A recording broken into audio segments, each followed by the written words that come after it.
Hello दोस्तों, नमस्कार। जैसा कि हमारा कंटिन्यूशन में अभी जो हमारा जो टॉपिक चल रहा है विटामिन्स के बारे में, तो आज हम फिर नए अगेन वीडियो में हम आप सभी का स्वागत करते हैं। Healthy wise and right channel आप सभी का स्वागत करता है। तो आज हम चर्चा करेंगे विटामिन B5 के बारे में। तो हमने विटामिन ए कवर कर दिया, विटामिन बी कॉम्प्लेक्स जो चल रहा है, विटामिन B1 B2, और आज विटामिन का जो टाइप है विटामिन B5 है ना। तो विटामिन B5 के बारे में थोड़ा चर्चा करेंगे। ये कहाँ पाया जाता है, इससे की कमी से क्या हो सकता है, क्या प्रॉब्लम हो सकती है, और हम इजीली अपने डाइट में कैसे शामिल करें तो हम लोग हेल्दी रहें। तो बस इतना सा ही है हमारा उद्देश्य। तो न ज़्यादा देर करते हुए हम अपना वीडियो शुरू कर रहे हैं। तो दोस्तों, आज हम विटामिन बी के बारे में चर्चा कर रहे हैं। विटामिन बी क्या है? विटामिन B5 है ना। तो आज जो जो मुख्य जो चैप्टर है हमारा विटामिन B5 है, ये कहाँ पाया जाता है, कि किस किस के लिए ये रिस्पॉन्सिबल रहता है। तो सबसे पहले विटामिन B5 होता है, ये गुड मेमोरी के लिए जाना जाता है ना। अच्छी याददाश्त के लिए ये विटामिन B5 हमारी बॉडी में पर्याप्त मात्रा में रहना चाहिए। और हेल्दी ब्लड वेसल्स बनाए रखने के लिए विटामिन B5 हमारी बॉडी के अंदर रहना चाहिए। एंड हार्ट भी हेल्दी रहता है। अगर हम विटामिन B5 प्रचुर मात्रा में ले रहे हैं तो हार्ट में जो सर्कुलेशन होता है ब्लड का, वो अच्छे से रहता है और ब्लड वेसल्स हेल्दी रहती हैं। जब ब्लड वेसल्स हेल्दी रहेंगी तो ब्लड सर्कुलेशन बहुत अच्छा रहेगा। तो विटामिन B5 अपनी डाइट में ज़रूर शामिल करें। तो ये कहाँ कहाँ पाया जाता है ना, इसका नाम क्या है?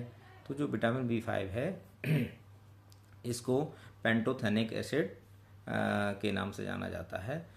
B5 मीन्स पेंटा है ना, ट्राई, टेट्रा एंड पेंटा, 5 का मतलब है ना पेंटोथेनिक एसिड। तो सबसे पहले ये सभी एनिमल्स जो फूड रहता है उसमें भी मिलता है। और इसके अलावा यह कार्बनिक यौगिक है। इसकी कमी से ब्राउनिंग फूड सिंड्रोम नामक रोग होने की संभावना रहती है। तो हमें ये समझना है। इसके अलावा ही जो इसका मेन जो उद्देश्य है, बेरी जो मैं पिछली वीडियो में बता चुका हूँ। तो इसके साथ साथ ये हमें कैसे पता चलेगा ये विटामिन कहाँ मिल रहा है, किस सब्जी में हमको प्राप्त हो रहा है, किस अनाज में प्राप्त हो रहा है। तो जो हमारा हेल्दी डाइट है वो हम सभी चीज़ें अपनी संतुलित आहार में सम्मिलित करेंगे तो ये इस विटामिन का टाइप भी हमको स्वतः ही मिल जाएगा। लेकिन मुख्य रूप से ये चिकन्स, एग यॉल्क, डेयरी प्रोडक्ट, और इसके साथ साथ फलियाँ, nuts, east, oatmeal, rice, and सबसे प्रचुर मात्रा में जो पाया जाता है जो ब्रोकली होती है, ब्रोकली में सबसे ज़्यादा पाया जाता है। तो हम उसका ब्रोकली का सूप बना के पी सकते हैं घर में, और उसकी सब्जी भी बनाई जा सकती है। तो जिनको ज़्यादा रिक्वायरमेंट है तो वो ब्रोकली का सूप पी सकते हैं, सब्जी बना के खा सकते हैं अल्टरनेट, और हरी सब्जियां भी ले सकते हैं। और ख़ासकर अनाज के छिलकों में 75% ये पाया जाता है। अनाज तो हम आजकल लेते ही हैं, तो उसमें जो भी अनाज ले रहे हैं उसके छिलकों में 75% तक इसकी मात्रा पाई जाती है। तो हम घर का खाना खाएं और घरेलू प्रोडक्ट यूज़ करें, है ना। शुद्ध सब्जियां खाएं, साफ़ सुथरी, है ना। और जो खाने पीने का हमें विशेष ध्यान रखना पड़ेगा, तो हमें सभी विटामिन्स आसानी से मिल जाएंगे। तो हमारा जो चर्चा का विषय है, हमें कितनी मात्रा विटामिन B5 की लेनी चाहिए। जैसे कि हमने विटामिन बी उसमें चर्चा किया 1.2 ग्राम से 3 ग्राम के आसपास, विटामिन B2 1.3 से है ना 3 मिलीग्राम के आसपास। तो ये 5 मिलीग्राम के आसपास इसकी आवश्यकता होती है। तो हमारी बॉडी को स्वस्थ बनाए रखने के लिए विटामिन B5 की 5 मिलीग्राम प्रतिदिन हमारे शरीर को आवश्यक है।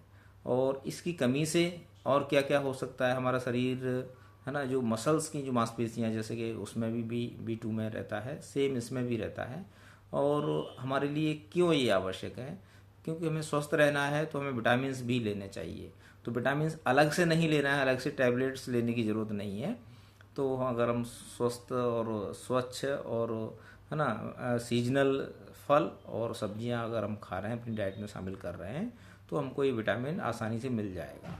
और जिन लोगों को इसकी कमी ज़्यादा महसूस हो रही है वो डॉक्टर से संपर्क कर सकते हैं। उसकी सलाह से ब्लड इन्वेस्टिगेशन कराने के बाद जो डॉक्टर मेडिसिन एडवाइस करते हैं, तो जब तक वो क्योर नहीं होता है तब तक उस मेडिसिन को लीजिए। उसके बाद आप भरपूर मात्रा में, प्रचुर मात्रा में डाइट लीजिए और एक्सरसाइज करिए, स्वस्थ रहिए, मस्त रहिए। तो बस हमारा जो टॉपिक है विटामिन्स का भी 1-2 दिन और चलेगा। तो बस सभी को मेरा यही आग्रह है, अगर हमारा ये संदेश अच्छा लगता है तो दूसरों तक पहुंचाएं, हमारा वीडियो को लाइक करें, सब्सक्राइब करें, तो दूसरों का भला होगा और हमको अच्छा लगेगा। आप लोगों का आशीर्वाद हमको प्राप्त हो रहा है। बहुत बहुत धन्यवाद ये वीडियो में अंत तक बने रहने के लिए। आशा करता हूँ फिर मिलेंगे एक नई वीडियो के साथ। Bye bye.